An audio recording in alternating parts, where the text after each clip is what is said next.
नारायणं नमस्कृत्यं नरं चैव नरोत्तम देवी सरस्वतीं व्यासं ततो जयमुदीरयेत्। नरश्रेष्ठ भगवान श्री नर नारायण और भगवती सरस्वती तथा व्यास को नमन करके पुराण की चर्चा करनी चाहिए। श्रीमद् देवी भागवत में वेदों में भगवती देवी की स्तुति करते हुए कहा है, नमो देवी महामाये विश्वोत्पत्तिकरे शिवे निर्गुणे सर्वभूतेषु मातः शंकर कामदे त्वं भूमि सर्वभूतानां प्राणः प्राणवतं तथा धीं श्रीं कांति क्षमा शांति श्रद्धा मेधा धृति स्मृति तमुद्गीथेय धर्मत्रासी गात्री व्याहस्तिस्तथा जय च विजय धात्री लज्जा कीर्ति स्प्रेर दया।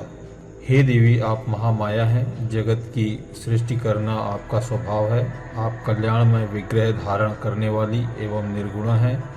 अखिल जगत आपका शासन मानता है तथा भगवान शंकर के आप मनोरथ पूर्ण किया करती हैं।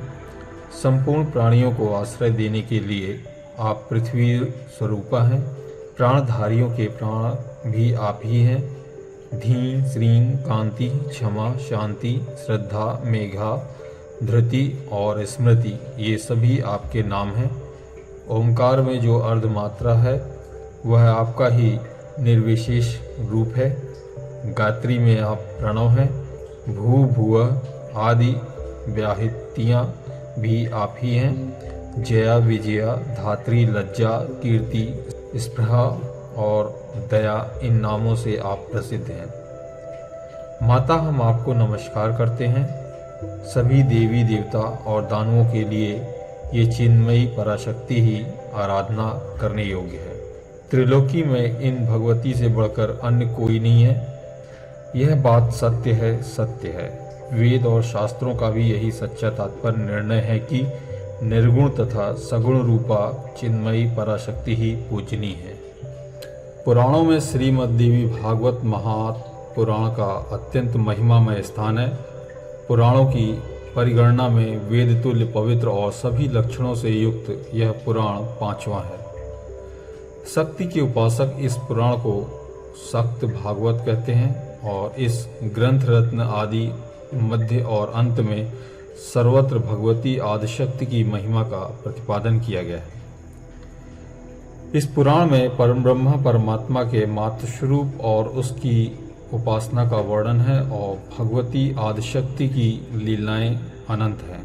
उन लीला कथाओं का प्रतिपादन ही ग्रंथ का मुख्य विषय है, जिनके सम्यक आह्वान से साधकों भक्तों का मन जो है देवी के पद पद पराग का भ्रमर बनकर मुक्ति मार्ग का पथिक बन जाता है।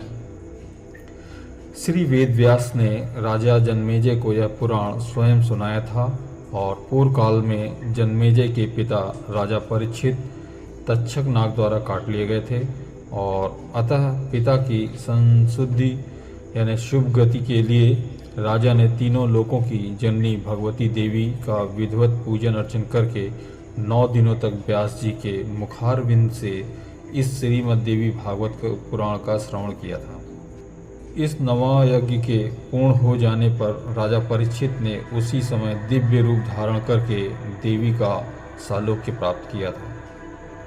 राजा जन्मेजय अपने पिता की दिव्य गति देखकर और महर्षि वेदव्यास की विधिवत पूजा करके परम प्रसन्न हुए थे।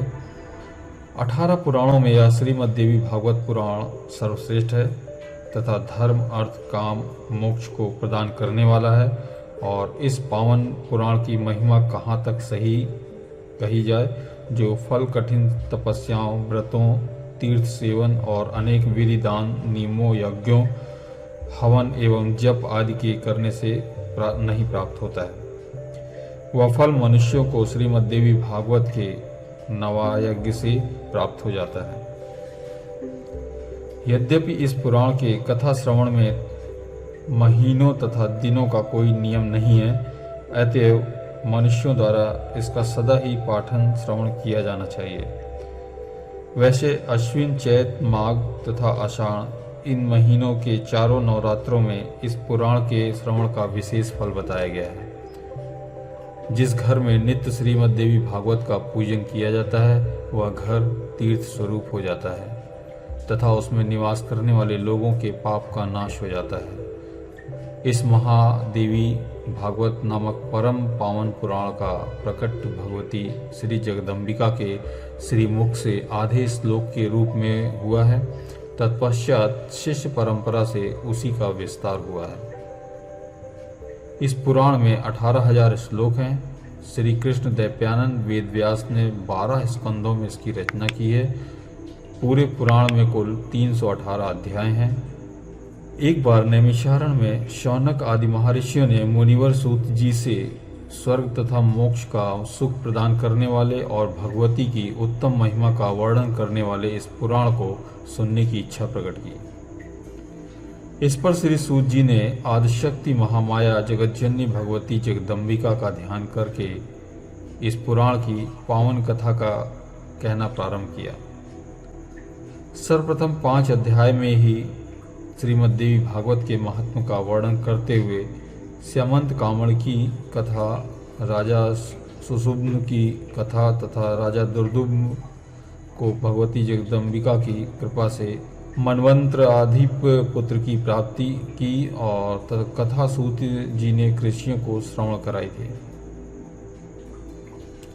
महात्म्य वर्णन के अनंतर ऋषियों के आग्रह करने पर सूत जी ने श्रीमद् देवी भागवत पुराण की श्रवण विधि, श्रवणकर्ता के लिए पालनीय नियम तथा कथा श्रवण के फल आदि का वर्णन किया।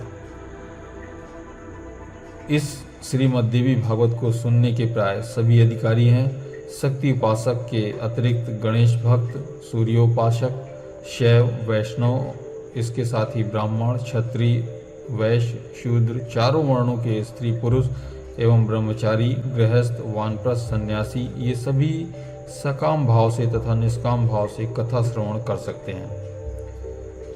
जो लोग ब्रह्मा, विष्णु और शिव में भेद रखते हैं, देवी की भक्ति से वे रहित होते हैं। पाखंडी, हिंसक तथा दुष्ट हैं, विद्वानों से द्वेष रखने वाले तथा नास्तिक हैं, पर स्त्री, पराया धन, ब्राह्मण धन तथा देव संपत्ति के हरण में लुप्त रहते हैं, वे कथा श्रवण के अधिकारी नहीं हैं। इसलिए श्रोता को चाहिए कि वह ब्रह्मचर्य का पालन करे, पृथ्वी पर सोए, सत्य बोले, जितेंद्रिय रहे तथा कथा की समाप्ति तक संयम पूर्वक पत्तल पर भोजन करे। वह देवभक्त, उदार, लोभ रहित और हिंसा आदि से रहित हो तथा काम, क्रोध, लोभ, मद, मत्सर्य, ईर्ष्या, राग, द्वेष, पाखंड और अहंकार को भी छोड़ दे। इसलिए कथावृत्ति को सर्वदा विनयशील, सरल चित्त, पवित्र, दयालु, कम बोलने वाला तथा उदार मन वाला होना चाहिए।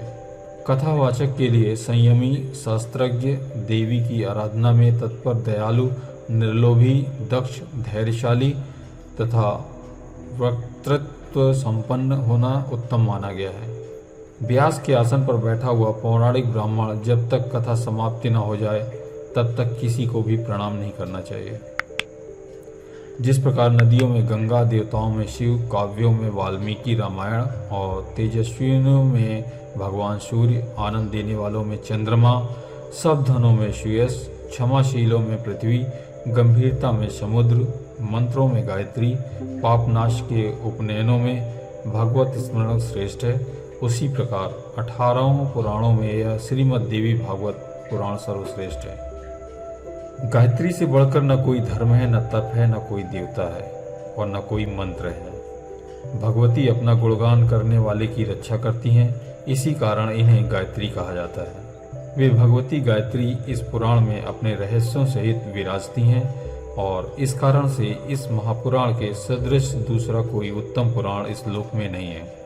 अमृत सागर के तट पर कल्प वृक्ष की वाटिका से सुशोभित मणिद्वीप में स्थित बहुवर्ण चित्रित चिंतामणि भवन में तथा परम शिव के हृदय में विराजमान रहने वाली और मंद मंद मुस्कान युक्त मुखमंडल वाली जगदम्बा का ध्यान करने से मनुष्य सांसारिक सुखों का उपभोग करता है और अंत में निश्चय ही मोक्ष प्राप्त करता है। इति श्रीमद्देवी भागवत महापुराण सिंहावलोकन आपने अभी सुना।